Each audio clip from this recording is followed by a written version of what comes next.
I call myself the worst client I ever had. So if I can straighten this one out, I can help somebody else straighten their stuff out. So I never thought that these negative excuse me. I never thought these negative aspects of my personality, there was a lot of negativity. I expected the negative to happen. I never thought they'd ever be useful for anything. This is a really important point.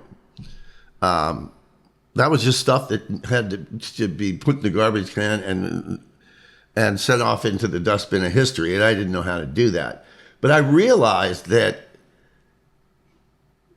I had a certain skill, a certain knack, because of how screwed up I really was. Like I said, I call myself the worst client I ever had. And I still call myself that. I never thought that any of that would be useful for anything. But Erickson, the psychologist Erickson, established the idea of the 10,000 hour rule. Meaning if you spend 10,000 hours doing anything, you're going to become really good at it, if not a master at it. And I had spent so many tens of thousands of hours. I'll caveat that only with conscious effort. You can't just go through the motions. And I imagine you had some very conscious effort in your healing.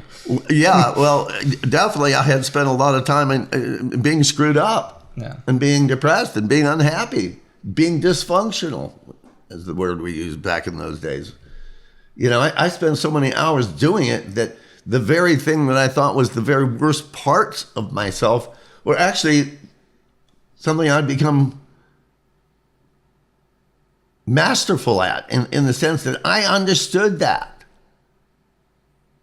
And once I started to realize I was a Triple Crown pro in this, being screwed up. You know what that is. I mean, people come in here, they go, you would never know what it's like to be me. You'd never know what it's like to be this depressed or this negative. And I go, believe me, I used to be one of you.